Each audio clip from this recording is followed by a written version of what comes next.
Year 2010 we conducted the 40 days fasting first time in Angel TV. அப்ப கர்த்தர் என்ன சொன்னாரு? The Lord said me, இந்த 40 நாள் உபவாசத்துல கலந்து கொள்ள விருப்பம் இல்லாதவர்கள், the people who are not ready to be participating in the 40 days அவங்களை fasting, நீக்க வேண்டும். you have to remove them. இப்ப அடுத்த பரிமாணத்துக்குள் பிரவேசிக்க வேண்டும். You have to go to the next dimension. அதுக்கு இந்த 40 நாள் உபவாசம் மிக அவசியம். And the 40 days fasting is very important for நான் உடனே எல்லா ஸ்டாஃப் ஒரு மீட்டிங் அழைத்து, So I called the staffs for the meeting. இத விளக்கி சொன்னேன். I explained this to them. அதனால 40 நாள் உபவாசம் இருக்க போகிறோம். We are going to fast for 40 days. காலையில 12 மணி வரைக்கும் வேலை உண்டு. Until 12 we have to work. 12 மணில இருந்து 5 மணி வரைக்கும் நம்ம எல்லாரும் கூடி ஜெபிக்க போகின்றோம். 12 to 5 p.m. we gather and pray. கடைசி 7 நாள் வந்து full fasting. And last 7 days fully fasting. டோட்டலா ஸ்டுடியோ ஆபீஸ் எல்லாத்தையும் ஷட் டவுன் பண்ணிட்டு, and we shut down the studio and the office. காலையில 8 மணில இருந்து 6-7 மணி வரைக்கும் உபவாசம் வந்து ஜெபிக்க போகின்றோம். Morning 8 to evening 6 or 7 we pray. இது ஏதாவது காரணத்துக்காக என்னால உபவாசம் இருக்க முடியாது நீங்கள் சொல்வீர்களானால், if you say for any reason that you cannot fast, நீங்க உங்க ராஜினாமா கடிதத்தை HR கிட்ட கொடுத்துருங்கன்னு சொல்லிட்டேன். I said you can submit your letter of resignation to the HR. ஒரு 10 பேர் வந்து ராஜினாமா கடிதத்தை கொடுத்துட்டாங்க. And 10 people they gave their resignation letter. இந்த 10 பேரும் முக்கியமான managers. And this 10 people were the main managers. இல்ல department head. And they are the head of the departments. ஒவ்வொருவரையும் கூப்பிட்டு கேட்டா, if I asked individually everyone, சிலர் சொல்றாங்க, some were saying, இல்ல நாங்க ஜெபம் பண்ணோம் ஐயா, we pray ஐயா. கர்த்தர் என்கிட்ட சொன்னா நீ உபவாசம் இருக்க வேண்டாம்னு சொன்னாரு. The Lord said to me, you don't have to fast. சிலர் சொன்னாங்க எங்களுக்கு ஹெல்த் இஷ்யூ இருக்குது, some said we have health issues, அதனால நாங்க உபவாசம் இருக்க முடியாது, we cannot fast. இன்னும் சொல்றாங்க, and some were saying, எங்களுடைய நீங்க சொன்ன வார்த்தையை கேட்கும்போது எங்க ஆவிக்கு ஒத்து வரல. and when you say this word it doesn't correlate with our spirit. நான் சொன்னேன் okay fine. I said it's okay. ஆனா 10 பேர் முக்கியமான managers. These 10 were the main managers. நான் போய் ஜெபம் பண்ணேன். And I prayed. என்ன ஆண்டவரே 10 பேரும் போய்ட்டா இந்த வேலையை எப்படி செய்ய போறோம் அப்படி. I prayed, Lord, if 10 of them leave, how we will do the job? 10 பேர் போனா 100 பேர் நான் உனக்கு அனுப்புவேன்னு சொன்னாரு. The Lord says 10 people goes 100 people I will send to you.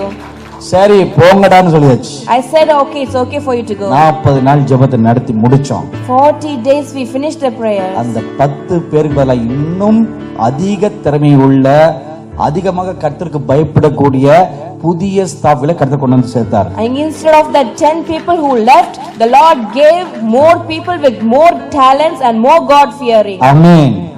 ஆலயம் சுத்திகரிக்கப்பட்டால், if the house is being cleansed, கர்த்தர் தம்முடைய மகிமையை ஊற்றுவார். the Lord will pour his glory. So தவறான ஒரு ஆலயத்தில் நீங்க இருந்தால், if you are in a wrong church, கள்ளர் கொகை போல இருக்கிற ஒரு ஆலயத்தில் நீங்கள் இருந்தால், if you are in a church where it is like a den of thieves, அந்த ஆலயத்துல கர்த்தருடைய மகிமை வராது.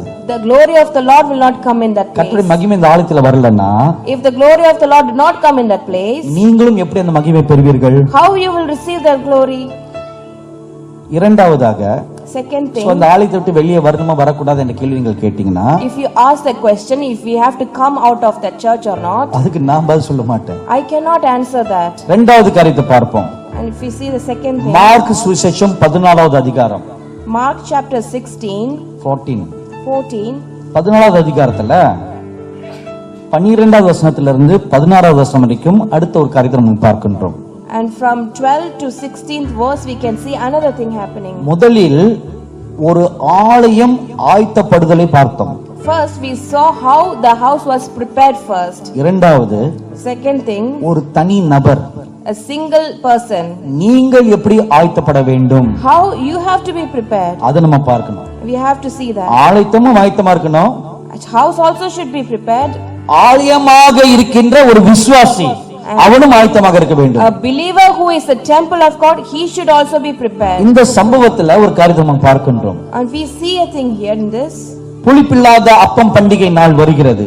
Unleavened bread day is இது இந்த coming. பஸ்கா பண்டிகை காலத்துல நடக்கிற ஒரு சம்பவம். And this is happening during the Passover. அப்ப இந்த சீடர்கள் வந்து ஆண்டவர்ட்ட ஒரு கேள்வி கேக்குறாங்க. And the disciples are asking a question to Jesus. இந்த பஸ்காவை புசிப்பதற்கு எந்த ஒரு இடத்தை நாங்கள் ஆயத்தப்படுத்துவது என்று. And they were asking, where should we prepare the Passover? அப்ப அதுக்கு ஆண்டவராகிய இயேசு சொல்றாரு பாருங்க. Lord Jesus Christ is saying, இங்க 15வது வசனத்துல verse 15, ஒரு ஆயத்தமாக்கப்பட்ட ஒரு மேல் அறை இருக்கிறது. and I will show you a prepared and furnished upper room. furnish என்றால் முழுதாக சுத்தமாக்கப்பட்டு ஆயத்தமாக்கப்பட்ட ஒரு அறை. Furnished means it is fully cleaned and prepared ready. இது ஆங்கிலத்துல ரொம்ப அழகாக இது சொல்லுகிறது. And in English it is beautifully described. Furnish and prepared. Furnished and prepared. ரெண்டு வார்த்தை இருக்குது. There are two words there. ஆயத்தமாக்கப்பட்டு ஒழுங்குபடுத்தப்பட்டு இருக்கிறது. It is furnished and it is prepared. அப்ப ஒழுங்குபடுத்துதல் And to be prepared. அதான் furnish. And it is furnished. இரண்டாவது ready ஆயத்தமாக்கப்பட்டு இருக்கிறது. And second thing, it is prepared. இப்போ இந்த ரெண்டு கருத்தை உங்களுடைய லைஃப்ல இப்ப நீங்க பார்க்கணும். And these two characters should be seen in your life. என்னுடைய வாழ்க்கை தேவன் விரும்புகிற ஒரு ஒழுங்கு இருக்குதா? In my life, is it furnished the way the Lord desires? என்னுடைய சரீரம் கர்த்தர் தங்கும் ஆலயமாக இருக்கிறதா? Is my body temple of the living God? என்னுடைய சரீரம் சுத்தமாக பரிசுத்தமாக காணப்படுகிறதா? Is my body clean and holy? 2 கொரிந்தியர் 7:1 சொல்கிறது. 2 Corinthians 7:1 says, உங்களுடைய ஆலயத்தை சுத்தமாகவும் பரிசுத்தமாகவும் ஆயத்தப்படுத்துங்கள் என்று. Prepare your temple clean and holy. 1 தெசலோனிக்கேயர் புத்தகம் 1 Thessalonians 5வது அதிகாரம் 23வது வசனம் சொல்கிறது. 5:23 says, உன் ஆவி ஆத்மா சரீரம் மூன்றும் மாசற்றதாக குற்றமற்றதாக பரிசுத்தமாக காணப்பட வேண்டும் என்று. And your spirit, your body and your soul should be blameless, preserved unto the Lord. அப்ப உங்களுடைய ஆவி ஆத்மா சரீரம் மூன்றும் சுத்தமாக இருக்க வேண்டும். Or your spirit, soul and body, all these three things should be preserved holy. அங்க ஒரு ஒழுங்கு இருக்க வேண்டும். There should be a furnished thing there. உங்க சிந்தை தேவனை தேடும் சிந்தை அங்க இருக்கிறதா? And is your thoughts searching for the Lord? பிலிப்பியர் 2:5 சொல்கிறது. Philippians 2:5 says, கிறிஸ்துவில் இருந்த அதே சிந்தை உங்களிலும் இருக்க வேண்டும் என்று. and the same thought of Lord Jesus Christ should be in you as The well. same mind that was in Christ Jesus should also be in you. அதே சிந்தை கிறிஸ்துவின் சிந்தை உங்களுக்குள்ளும் இருக்க வேண்டும். And the same mind of Christ should be in you as well. முதலில் இந்த ஒரு checklist போடுங்க. And first you put a checklist for that. என்னுடைய சிந்தை கிறிஸ்துவை போல இருக்கிறதா? Is my thought like Christ? என்னுடைய சிந்தனைகள் தேவனுக்கு அடுத்த காரியங்கள் மேலே நாட்டமாக இருக்கிறதா? Are my thoughts upon the things of the Lord? கொலோசியர் புத்தகம் 3வது அதிகாரம் 1-2 வசனங்கள். Colossians chapter 3 verse 1 and 2. மேலானவைகளை நாடுங்கள். Seek for the things those are above. கிறிஸ்து சிந்தை இருந்தால் If you have the mind of Christ, மேலானவைகளை நாடுவோம். we will seek for those things which are above. முதல் checklist போடுங்க. So put a tick on the first இதை checklist எழுதி கொள்ளுங்க. and write about it. என்னுடைய சிந்தை அப்படிப்பட்டதாக இருக்கிறதா? Is my thoughts like that? நான் மேலானவைகளே நாடிக்கொண்டிருக்கிறேனா? Are we seeking for things above? அல்லது இந்த கோழிகளை போல மண்ணில் கிடக்கின்ற புழுக்களையும் அழுக்களையும் இதையே பார்த்து கொண்டிருக்கிறதா? Or is it like chickens which is focusing on the dirt and the worms on this earth? இந்த பூமியில நாம் வாழ்வதற்கு For us to live in this earth, நமக்கு ஒரு வேலை அவசியமானது ஒரு காரியம். we need a job. ஆனா அந்த வேலை விக்கிரகமாக வரக்கூடாது. But that job should not become an idol. ஒரு வேலை அவசியம். Job is வேலைக்கு essential. போகணும் வரணும். You have to go and come for the job. 4 காசு சம்பாதிக்கணும். You have to earn. 3 வேளை சாப்பிடணும். You have to eat 3 மனைவி times. மக்கள் நல்லா இருக்கணும். And all of them should be good and well. டீசென்ட்டா உடுத்தணும். Have decent clothing. அதுக்கு போதுமான சம்பாத்தியம் போதுமானதாக இருக்கும். And the earning should be enough for that. ஆனால் அதுவே என்னுடைய உத்தியோகமே ஒரு விக்கிரகமாக பேராசையாக பொருளாசை நிறைந்ததாக என் உள்ளம் மாறுதா? And this job, is it making it an idol in my life, or am I becoming covetous in my life? அப்படி இருந்தால் அது பாவம். If it is so, it is a sin. சிந்தை மேலானவைகளை நாடுதா? Is my mind seeking for things above? இரண்டாவதாக Second thing, ஆவி. spirit. இருதயத்தில் சுத்தமுள்ளவன் பாக்கியவான், அவன் தேவனை தரிசிப்பான். Blessed are the pure in heart, he will see God. மத்தேயு 5:8.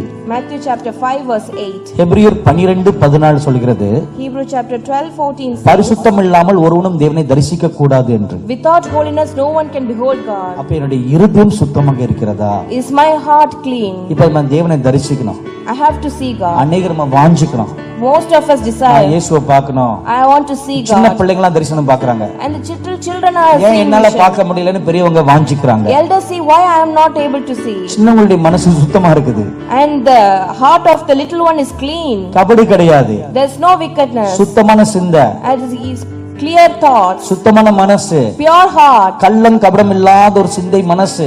and heart without any wicked or crookedness. அதே கள்ளம் கபடம் இல்லாத ஒரு மனசு பெரியவங்களுக்கு இருக்குதா? Is the same kind of heart, is it there for the adults? இது உங்களுக்குள்ளே நீங்க கேட்டீங்க கேள்வி. This is a question you should ask yourself. இல்லை என்று தான் வரும். The answer will be no. அப்ப அதை நம்ம சுத்தம் செய்யணும். Then we have to cleanse it. சுத்தம் செய்தால் தான் தேவனை நாம் தரிசிக்க முடியும். When we cleanse it, we can see God. இது இரண்டாவது காரியம். This is the second thing. மூன்றாவது காரியம், Third, சரீரம் சுத்தமாக இருக்கிறதா? is the body clean? மாம்சத்தின் கிரியைகள் என்னுடைய வாழ்க்கையில காணப்படுகிறதா? Is the things of the works of the flesh seen in my life? கலாத்தியர் புஸ்தகம் 5வது அதிகாரம் Galatians chapter 5, 19வது வசனம் முதல் 21வது வசனங்களை வாசித்து பாருங்கள். 19 to 21 verse. அங்கே 17 விதமான மாம்சத்தின் கிரியைகள் சொல்லப்படுகிறது. And 17 types of works of the flesh is being mentioned இந்த here. 17 விதமான மாம்சத்தின் கிரியைகளும் உங்களுடைய சரீரத்தை தீட்டுப்படுத்துகிறது என்று வேதம் சொல்கிறது. And the scripture says these 17 types of things of the works of the flesh, this destroys or it profiles your body. இன்றைக்கு மத்தியானம் வீட்டுக்கு போன பிறகு நல்லா சாப்பிட்ட பிறகு தூங்குறதுக்கு முன்பதாக After you go home this afternoon before you sleep, எப்படி நல்லா படுத்து தூங்குவீங்களா? and you will sleep, isn't it? நான் தூங்குறதுக்கு முன்பதாக Before you go for a nap, இந்த கலாத்தியர் 5ஆம் அதிகாரத்தை வாசித்து பாருங்க. please read this Galatians chapter 5. அந்த 17 மாம்சத்தின் கிரியைகள்ல என்னுடைய வாழ்க்கையில எத்தனை காணப்படுகிறது?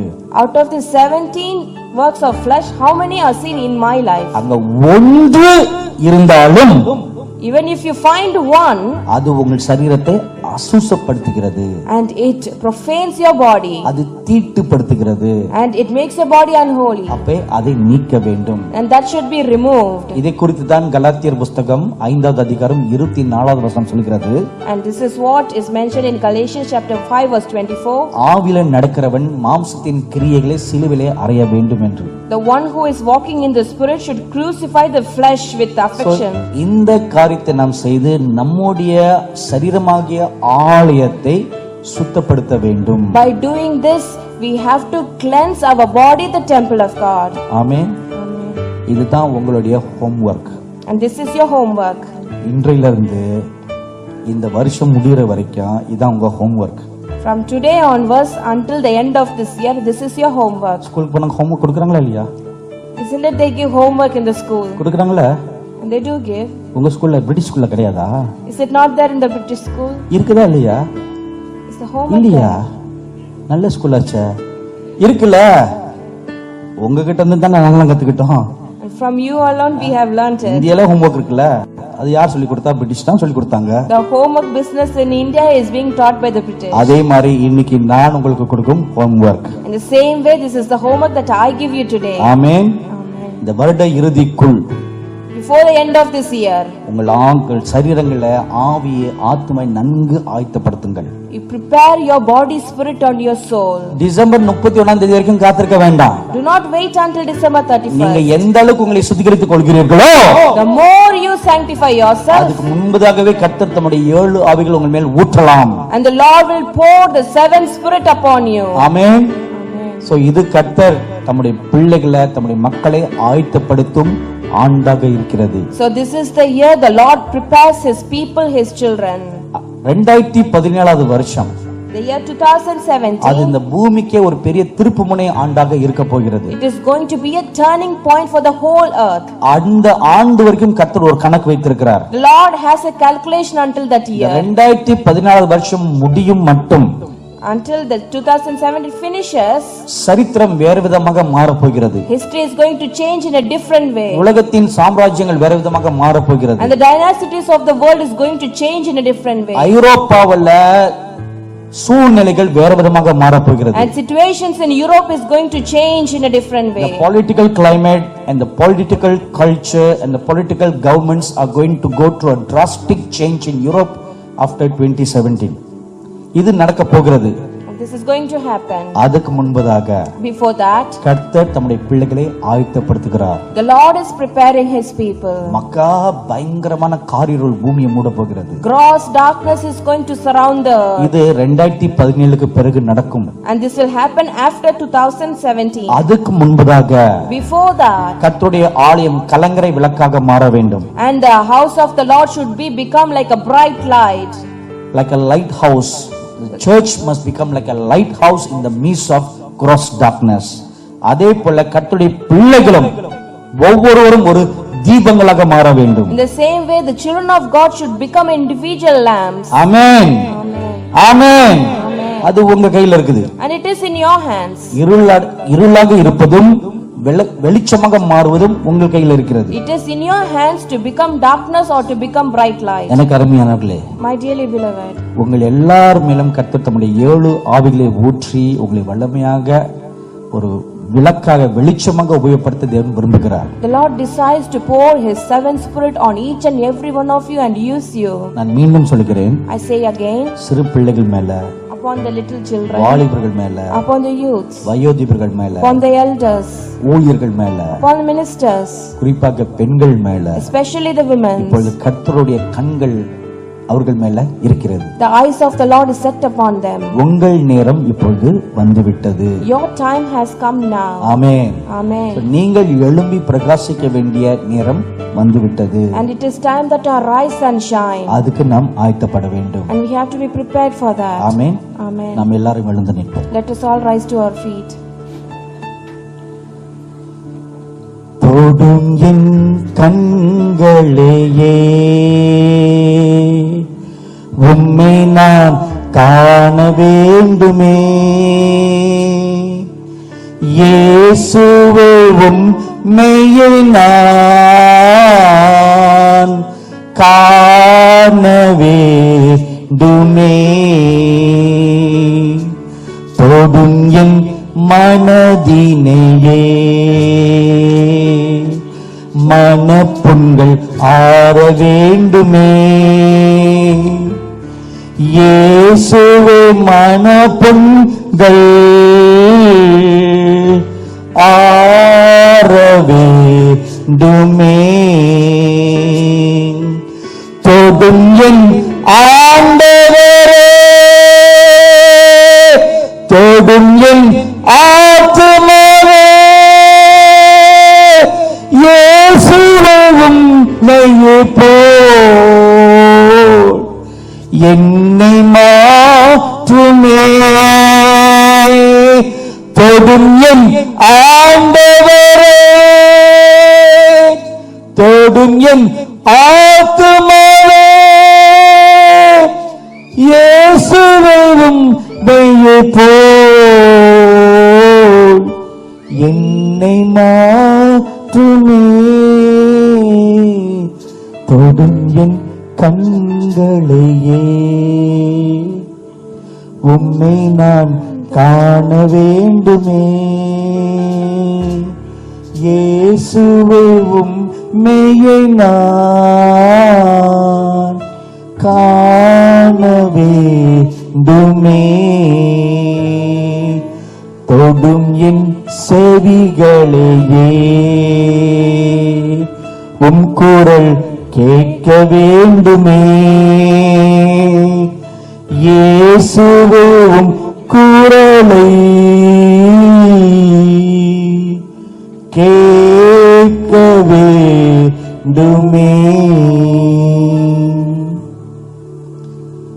மகா பரிசுத்தமுள்ள எங்கள் நல்ல பிதாவே, Our Heavenly Father full of holiness, இன்றைக்கு நீர் என் நாவிலே வைத்த வார்த்தைகளை உமது பிள்ளைகளுக்கு சொல்லியிருக்க. Lord, the word that you have kept in my tongue I have said to your children, Lord. எத்தனை உள்ளங்கள் திறக்கப்பட்டு இந்த வார்த்தைகளை கேட்டதோ, Lord, how many of our hearts are open and have received this word, O Lord. அத்தனை உள்ளங்களையும் நீர் ஆயத்தப்படுத்தும். Prepare all those hearts, O Lord. எத்தனை சிந்தனைகளை இன்றைக்கு நீர் திறந்தீரோ, How many thoughts you have opened today, Lord. அத்தனை சிந்தனைகளும் உடைய வார்த்தைகளையும் கற்பனைகளையும் எழுதுவீர்களாக. On all those thoughts write your word and your commandment, Lord. எத்தனை இருதயங்கள் இன்றைக்கு நீர் திறந்து How many of our hearts you have opened today, Lord? நம்முடைய வார்த்தைகளே ஒரு நல்ல நிலத்திலே விழும் விதைகளை போல விழுந்ததோ, The way how the seed falls in the good land as it has fallen today, O Lord. ஒவ்வொருவரும் இப்பொழுது நீர் தொட்டு ஆசீர்வதிப்பீராக. Touch each and everyone and bless them, Lord. நீரே எங்களது நல்ல மேய்ப்பராக இருக்கிறீர். You are our good shepherd. என்னுடைய ஆடுகள் என் சத்தத்தை அறியும் என்று உமது வார்த்தை சொல்கிறது. The one word says your sheep will hear your voice. அது மட்டுமல்லாமல் Not only that, ஒரு நல்ல ஆடு தன்னுடைய மேய்ப்பனுடைய சிந்தையும் அறிந்திருக்கிறது. a good sheep knows the thought of its shepherd. நீர் எங்கள் நல்ல மேய்ப்பனாக இருக்கிறீர். You are our good shepherd. இப்பொழுதும் இந்த ஆலயத்துல நீர் உமது பிள்ளைகள் ஒவ்வொருடனும் பேசியிருக்கிறீர். Even now you have spoke to each and every one of your children in this church. அந்த பிள்ளைகள் ஒவ்வொருவரும் தங்களுடைய இருதயங்களை திறந்தவர்களாக உம்முடைய வார்த்தையை இன்றைக்கு கேட்டார்கள். And opening their hearts, everyone have received your word today, Lord. உம்முடைய காருண்யம் அவர்கள் மேல் இப்பொழுது தங்கியிருப்பதாக. May your compassion and mercy rest upon them now. இந்த ஆலயத்தில் இருக்கிற சிறியோர் And the little children in this house, வாலிபர்கள், and the youths, வயோதிபர்கள், elders, ஊழியர்கள், ministers, விருந்தினர்களாக வந்திருக்கிற வெளியினர்கள், and the guests you are here. அவர்கள் மேலும் உடைய கண்ணோக்கி பாருங்க. Lord, look upon them, Lord. ஒவ்வொரு மீதும் ஒரு ஆசீர்வதிக்கும் கரத்தை இப்பொழுது நீ வைப்பீராக. Lord, keep your blessing hands on each and everyone, Lord. இன்றைக்கு இவர்களை நீரே அழைத்து வந்திருக்கிறீர். Today you have called them here. அவர்களாக இங்க வரவில்லை. They do not come by themselves. உம்முடைய ஆவினால் ஈர்க்கப்பட்டு அவர்கள் இன்றைக்கு இங்கே வந்திருக்கிறார்கள். And being drawn by your spirit, they are here today. நீரே அவர்களை முத அன்பின் கயிற்றினால் கட்டி இழுத்ததினால், And because you have drawn them close with the cords of your love, உம்முடைய வார்த்தைகளை ஒரு சுருளில் பத்திரப்படுத்தி அவர்கள் இருதயத்திலே வைத்தருளும் சுவாமி. Lord, your word, put it in a safe scroll and put it in the heart, Lord. இந்த ஆலயத்தின் மீது முத ஆவின் அபிஷேகத்தை வல்லமையாக ஊற்றுவீராக. Lord, to this church, the anointing of your spirit, pour it mightily, O Lord. இந்த ஆலயத்தின் ஊழியரை நீர் ஆசீர்வதியும். Bless the minister of this church, O இந்த Lord. ஆலயத்தின் மூப்பர்களை ஆசீர்வதியும். Bless the elders of this church, இந்த Lord. ஆலயத்திலே உதவியாளர்களை ஆசீர்வதியும். Bless the helpers of this church, O Lord. இந்த ஆலயத்திலே பற்பல விதமான பணிகளை செய்கின்ற உதவியாளர்களை ஆசீர்வதிங்க. Lord, bless the various ministers who work, O Lord, Master, in this church. இந்த ஆலயத்தில் இருக்கிற ஒவ்வொரு விசுவாசியும் ஆசீர்வதிங்க. Bless every believers in this church, O Lord. ஒருவராகிலும் வீணாய் போகாதபடி, Not even one should perish. ஒருவராகிலும் உம்முடைய வரங்களை பெற்றுக்கொள்ள கூடாதபடிக்கு, Not even one should not be there without receiving your gifts. வழியில விழுந்து போகாதபடிக்கு Not falling on the way, Lord. அவர்களை நீர் பத்திரப்படுத்தி காத்துக் கொள்ளுங்க. You protect them and guard them, Lord. நன்றி சுவாமி. Thank you, Lord.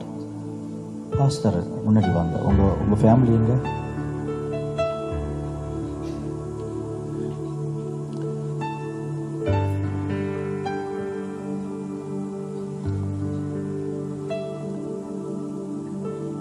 பரிசுத்தமுள்ள எங்கள் நல்ல பிதாவே, Our heavenly Father, full of holiness. உம்முடைய ஊழியக்கார குடும்பத்தை உமது கரத்தில் ஒப்புக் கொடுக்கிறோம் சுவாமி. Lord, we commit the family of your minister into your hands, O Lord. Pastor ஐயாவும் பாஸ்டர் அம்மாவும் கரத்தில் ஒப்புக் கொடுக்கிறோம். Lord, we give the pastor and his wife into your hands, Lord. அவருடைய 2 பிள்ளைகள் உமது கரத்தில் ஒப்புக் கொடுக்கிறோம். And both children into your hands we give, Lord. இந்த ஆலயத்தை நடத்தும்படியாக நீ தெரிந்து கொண்ட இந்த பாத்திரத்தை உம்முடைய கரத்தில் ஒப்புக் கொடுக்கிறோம்.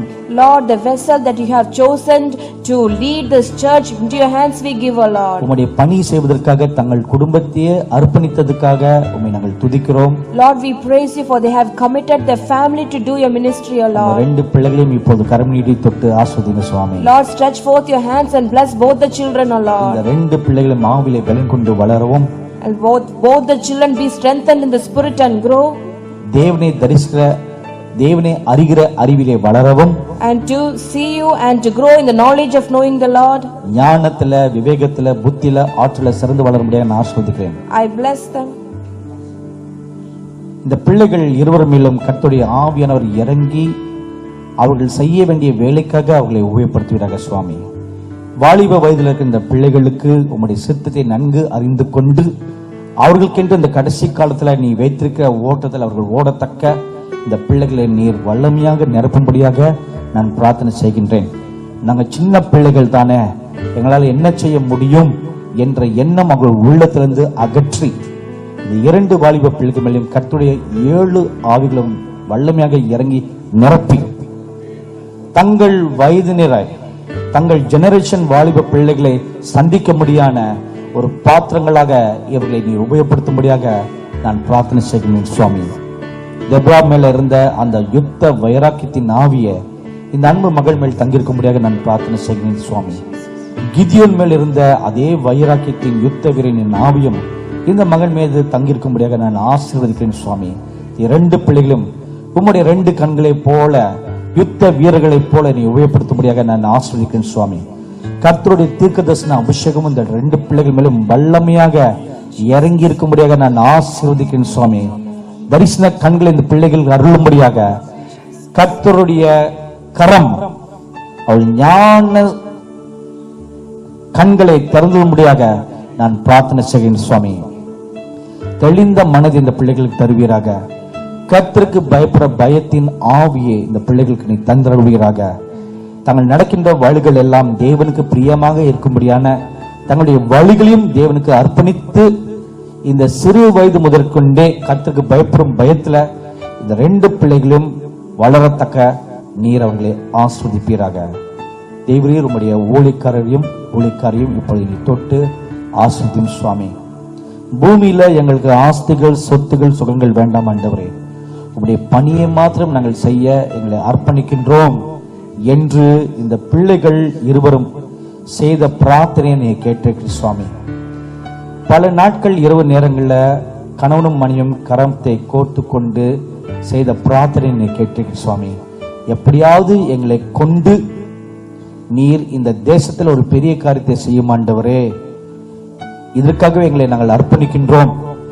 இதற்காகவே எங்கள் வாழ்க்கையே நாங்கள் இழந்தாலும் அதுக்கும் நாங்கள் ஆயத்தமாக இருக்கிறோம். உமக்காக ரத்த சாட்சியாக நாங்கள் மறிக்க எங்களை அர்ப்பணிக்கின்றோம் என்று இந்த பிள்ளைகள் இருவரும் செய்த பிரார்த்தனையை நீர் கேட்டிருக்க சுவாமி.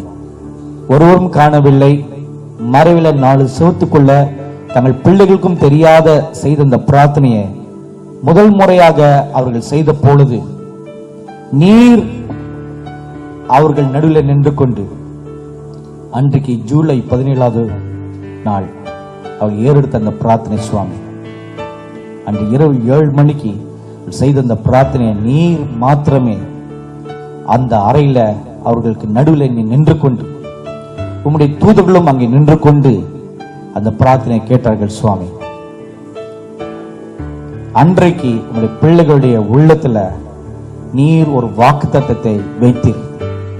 இது முதற்கொண்டு நான் உங்களை ஆசீர்வதிப்பேன் என்ற ஒரு வாக்குத்தத்தத்தை அன்றைக்கு வைத்தீர் சுவாமி.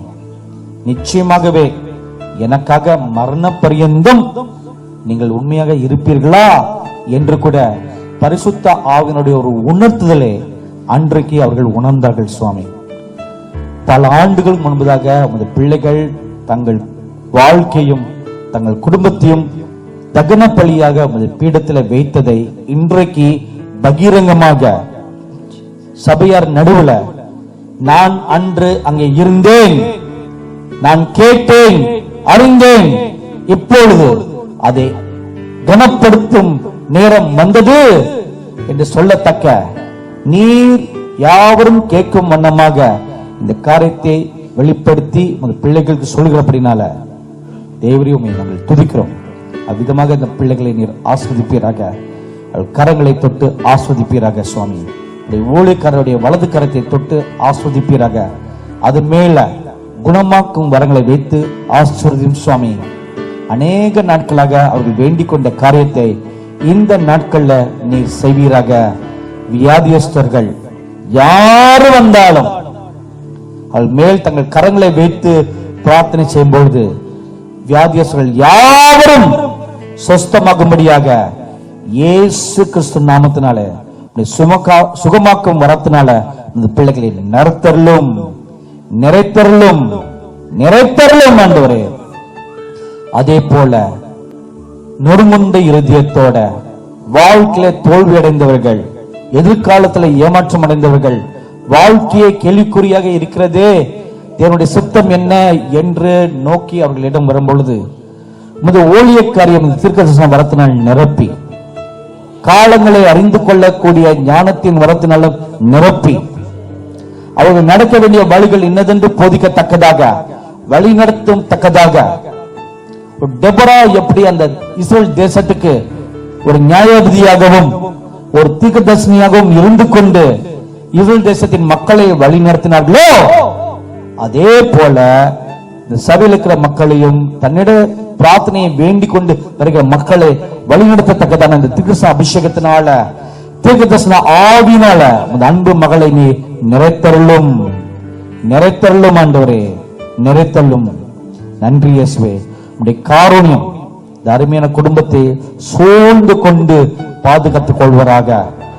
ஒரு தீங்கும் வராதபடிக்கு, ஒரு நன்மையும் குறைபடாதபடிக்கு சகல தேவைகளும் அவர்கள் சந்தித்து பாதுகாத்துக் கொள்ள முடியாத அவர்களை நான் ஆசீர்வதிக்கிறேன் சுவாமி. அதே போல இந்த சபையில பணிபுரிகின்ற ஒவ்வொரு ஊழியர்களையும் நீர் போது கரம் நீட்டி தொட்டு அவர்களை ஆஸ்வதிப்பீராக. இந்த ஊழியர்களும் உங்களுடைய குடும்பங்களிலும் தேவனை காத்துக் கொள்வீராக. கர்த்தருக்கு பணி செய்கிறவர்களுக்கு ஒரு நன்மையும் குறைபடாது என்று வார்த்தை சொல்கிறது. எனினும் வார்த்தையும் சொல்கிறது, அப்படிப்பட்டவர்களை பிதாவாகிய தேவன் கனப்படுத்துவார் என்று.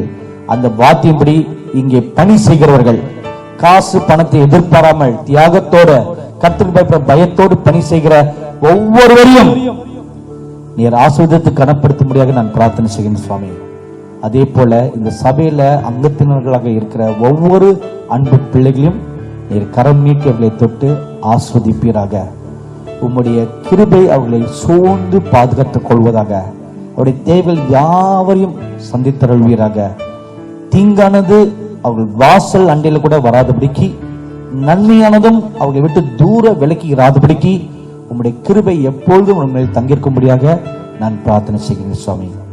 இப்பொழுதும் இறுதியாக இன்றைக்கு இங்கே வந்திருக்க அனைவருக்காக நான் பிரார்த்தனை செய்கின்றேன். Now I pray for each and everyone gathered here. வெளியிடத்துல வந்திருக்க ஒவ்வொரு அன்பு பிள்ளைகளுக்காக உங்களுக்கு நன்றி செலுத்துகிறோம் சுவாமி. Lord, we thank you for every children who come from outside, oh Lord. ஒவ்வொருவரும் உம்முடைய வார்த்தையை கேட்கும்படியாக வந்தார்கள். Everyone have come here to hear your word, Lord. பரிசுத்த ஆவியானவர் உள்ளங்களை திறந்து அவர்களுக்கு வேண்டிய வார்த்தைகளை கொடுத்ததற்காக நன்றி. Thank you, Holy Spirit, for opening your heart and giving them the word that they need. அவர்கள் ஒவ்வொருவரும் இனி நடக்க வேண்டிய வழியை இன்று முதல் அவர்களுக்கு நீ போதிக்கும்படியாக நான் பிரார்த்தனை செய்கின்றேன். I pray that you teach them the way that they should walk now onwards. எசேக்கியேல் 1வது அதிகாரத்தில் நாங்கள் வாசிக்கின்றோம். And we read in Ezekiel chapter 1. கர்த்தருடைய சக்கரம் அங்கே வந்து நின்றது என்று. And the wheel of the Lord stood there. அந்த சக்கரம் உம்முடைய பிள்ளைகள் ஒவ்வொருவரும் கடந்து செல்லும்படியாக நான் பிரார்த்தனை செய்கின்றேன். I pray that they will go around each and every one of them. கர்த்தருடைய ஜீவனை கொண்டிருக்கும் இந்த சக்கரம், that wheel having the life of God, இனி அவர்கள் ஒவ்வொருடைய வாழ்க்கையிலும் தேவ சித்தத்தை வெளிப்படுத்தி காட்டுவதாக. and in their life let it reveal the will of God. ஒவ்வொருவரும் வாஞ்சியோட தேவனை நோக்கி கேட்பார்களாக. And let everyone with eagerness and thirst look unto the Lord and ask. As I am praying this prayer for all of you, I hear the voice of the Holy Spirit speaking within me, giving you a counsel. Pray earnestly for the gifts of the Holy Spirit. Pray earnestly for my anointing. Pray earnestly for my presence never to depart from your life.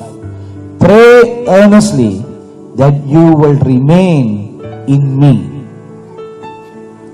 Father, I pray, let your goodness and mercy be very real in the lives of each and every one of your dear children. And I pray, Lord, your goodness will continually manifest in their life and lead them and guide them all throughout the rest of this year. ஆண்டவராகிய இயேசு கிறிஸ்து நாமத்தினாலே இவர்கள் எல்லாவற்றையும் நாங்கள் பிரார்த்தனை செய்து வேண்டிக் கொள்கிறோம் எங்கள் பரிசுத்தமுள்ள நல்ல பிதாவே. We ask in the name of our Lord Jesus Christ alone, our Father. Amen. Amen.